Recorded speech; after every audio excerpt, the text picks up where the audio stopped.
Politics ಇಲ್ಲದೆ ಏನು ಹಿಂಗೆ IT ಅವ್ರು ಬರೋದೇ ಇಲ್ಲ.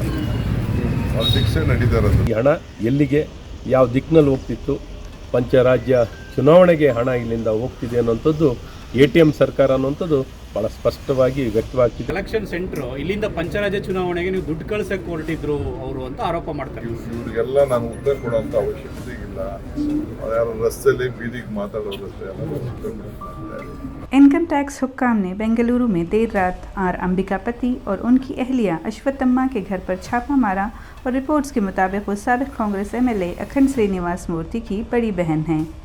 23 डिब्बों में 42 करोड़ रुपए की हैरान कुन रकम जब्त की गई। हर बॉक्स में 1 करोड़ 65 लाख रुपए जमा किए गए थे। हुक्काम को मनी लॉन्ड्रिंग का शुबा है क्योंकि अंबिकापति और अश्वत्थम्मा रकम लेकर तमिलनाडु फरार होने की तैयारी कर रहे थे और अगर 1 घंटे की भी ताख़ीर हो जाती तो वो फरार हो गए होते। बेडरूम में 500 रुपये के नोट मिले। हुक्काम ने मनी लॉन्ड्रिंग के शुबे पर ED को मुत्तला कर दिया है। जिस फ्लैट में रकम जमा की गई थी उस फ्लैट की मिल्कियत का पता करने के लिए तहक़ीक़ात जारी हैं। ಅದೆಲ್ಲವೂ ಕೂಡ ಬೇಸ್ಲೆಸ್ ಅಲಿಗೇಷನ್ಸ್, ಗೊತ್ತಾಯ್ತಾ? ನಾವು ಯಾವ ರಾಜ್ಯಗಳಿಗೂ ಏನು ಕೇಳೋದು ಇಲ್ಲ, ಅವರು ನಾವು ಕೊಡೋದು ನೋಡಿದ್ಯಾ? ಅವ್ರು ನೋಡಿದಾರ? ಕೇಳಪ್ಪ ನೀನು ಅವರಿಗೆ. ಆರೋಪಗಳೇನು ಆರೋಪ ಮಾಡೋಕ್ಕೆ? ನಗರದಲ್ಲಿ IT ದಾಳಿಗಳು ಏನು ನಡೀತಿದ್ದಾವೆ, ಕಪ್ಪು ಹಣ ಭಾಳ ಮುಖ್ಯವಾಗಿ ಅನ್ಅಕೌಂಟೆಡ್ ಮನಿ, ಕಪ್ಪು ಹಣವನ್ನು ಪತ್ತೆ ಹಚ್ಚುವಂಥ ಈ ಒಂದು ರೈಡ್ಗಳು ಇದಕ್ಕೂ ಒಂದು ಅವಶ್ಯಕತೆ ಇರುವಂಥದ್ದು.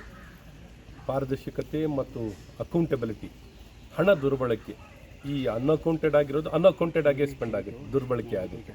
ಹಾಗಾಗಿ ಇವತ್ತು ಈ ದಿಕ್ಕಿನಲ್ಲಿ ಅಂಬಿಕಾಪತಿ ಮತ್ತು ಇತರ ಬೇರೆ ಬೇರೆ ಗುತ್ತಿಗೆದಾರರು ಇವತ್ತೇನು IT ರೈಡಲ್ಲಿ ಏನು ರೈಡ್ ಆಗ್ತಿದೆ, ಇದು ಭಾಳ ಮುಖ್ಯವಾಗಿ ಏನೊಂದು ಪೊಲಿಟಿಷಿಯನ್ ಮತ್ತು ಕಾಂಟ್ರಾಕ್ಟರ್ ನೆಕ್ಸಸ್ ಯಾವ ಉದ್ದೇಶದಲ್ಲಿ ಹೇಗೆ ಒಂದು ಪೂಲಿಂಗ್ ಆಗ್ತಿದೆ, ಒಂದು ATM ಸರ್ಕಾರ ಕಾಂಗ್ರೆಸ್ ಸರ್ಕಾರ ಅನ್ನೋಂಥ ಆಪಾದನೆ ಹೇಳ್ತಿರೋದಕ್ಕೆ ಈ ಸಂಬಂಧಗಳು ಇಲ್ಲೆಲ್ಲ ಒಂಥರ ಕಾಣುವಂಥದ್ದಾಗ್ತಿದೆ. ಇವತ್ತು ಇವರೆಲ್ಲ ಅಂದಿನ ನಮ್ಮ ಸರ್ಕಾರದ ಮೇಲೆ ಆಪಾದನೆಯನ್ನು ಮಾಡಿಕೊಂಡು ಎಲ್ಲೋ ಒಂದು ಕಡೆ ಈ ಒಡಂಬಡಿಕೆಗಳನ್ನು ಸಂಬಂಧಗಳನ್ನ ಇಟ್ಕೊಂಡು ಇವತ್ತು ಈ ಪರಿಸ್ಥಿತಿಯಲ್ಲಿ ಯಾವ ಗುತ್ತಿಗೆದಾರನ ಹತ್ರನೂ ಈ ರೀತಿ ಹಣ ಇರಲಿಕ್ಕೆ ಸಾಧ್ಯವಿರಲ್ಲ. ಯಾಕೆಂದರೆ ಯಾವುದೇ ಗುತ್ತಿಗೆದಾರನ ಬರಗಾಲದಲ್ಲಿ ಕಷ್ಟಕಾಲದಲ್ಲಿ ಸಿಲುಕಿಸಿರುವಂಥ ಈ ಸರ್ಕಾರದಲ್ಲಿ, ಯಾಕೆಂದರೆ ಎಕ್ಸ್ಪ್ಲಾಯ್ಟೇಷನ್ ಮ್ಯಾಕ್ಸಿಮಮ್ ಈ ಸರ್ಕಾರದಲ್ಲಿ ಗುತ್ತಿಗೆದಾರರ ಯಾರೂ ಬದುಕಲಿಕ್ಕೆ ಆತ್ಮಹತ್ಯೆ ಮಾಡ್ಕೊಳ್ಳೋಂಥ ಪರಿಸ್ಥಿತಿ ನಿರ್ಮಾಣ ಮಾಡಿರುವಂಥ ಒಂದು ಸರ್ಕಾರ ಅಂದರೆ ಇದು.